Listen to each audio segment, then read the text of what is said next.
Back over there to prove something to myself. Your second tour. Yeah. So I went back over there to just prove something myself. Why'd you sign up for a second tour?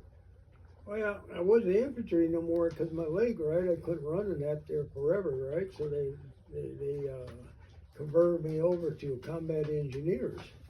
So I went over there as combat engineers, right? But I went back over just to prove that I can go back and face this. So was it facing your fear, that was the kind of thing, or? No, it wasn't. I didn't have the fear. It was like unfinished it's business. Something that your body needs. Closure. It's a closure, yeah, something like that. But you don't write it at that. You just prove it to yourself. It's like when you fall off a horse, they say get back up. So you went back for a second tour. Yeah. Just to say fuck you to the Viet Cong, or? No, just to prove it to myself. Because I left friends over there dead, right?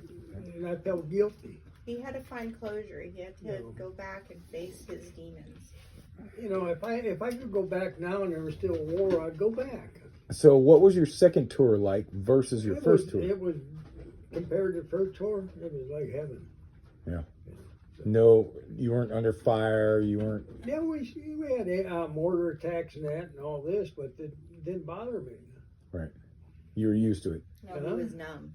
Yeah, it didn't bother me. No one ever get used to that. I get a kick out of, I read these stories, these guys say, well, they hear a helicopter and they know what it is and they're ready to fight. I hear a helicopter, it doesn't bring me above Vietnam, you know?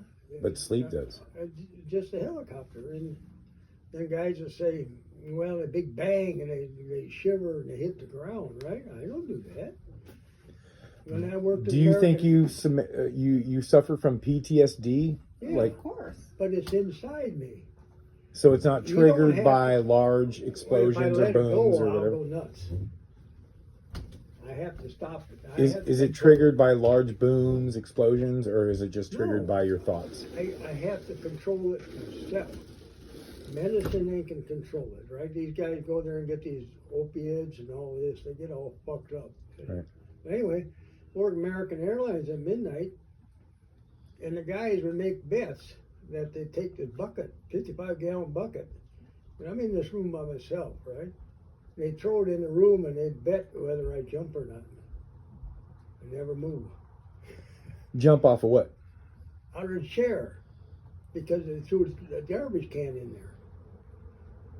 I never moved. Right. Never moved. flinch. Huh? Never blink an eye, never flinch. Never blinked an eye. Never got out of the seat. Never jumped. No, nothing, whatever.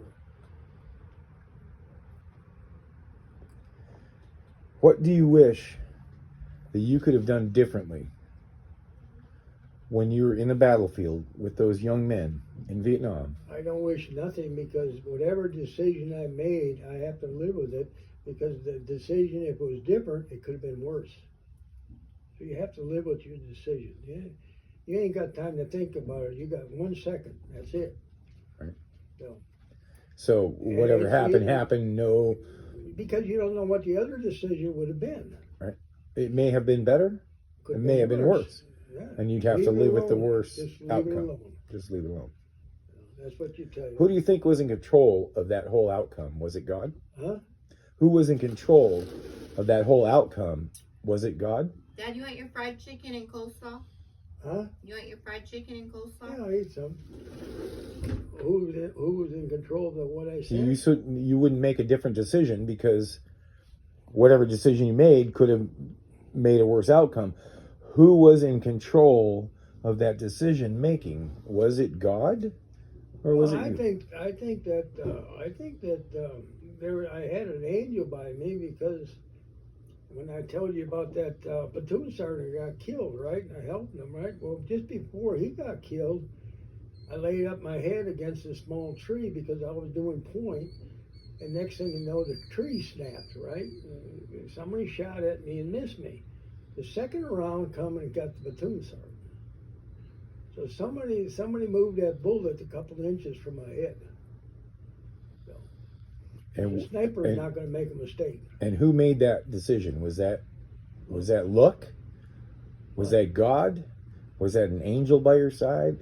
Well, believe it was my family, my mother, or one of my sisters, or somebody in the family. I think they were watching over me. So, you have to believe in something. You can't just say, well, it just happened to be a bad luck there, the guy is shooting, right? You have to believe that somebody's watching over you. Yeah. So, but when your time is up, it don't make no difference, it's up. I don't give a shit if you got 100 doctors, right? When your time is up, it's up.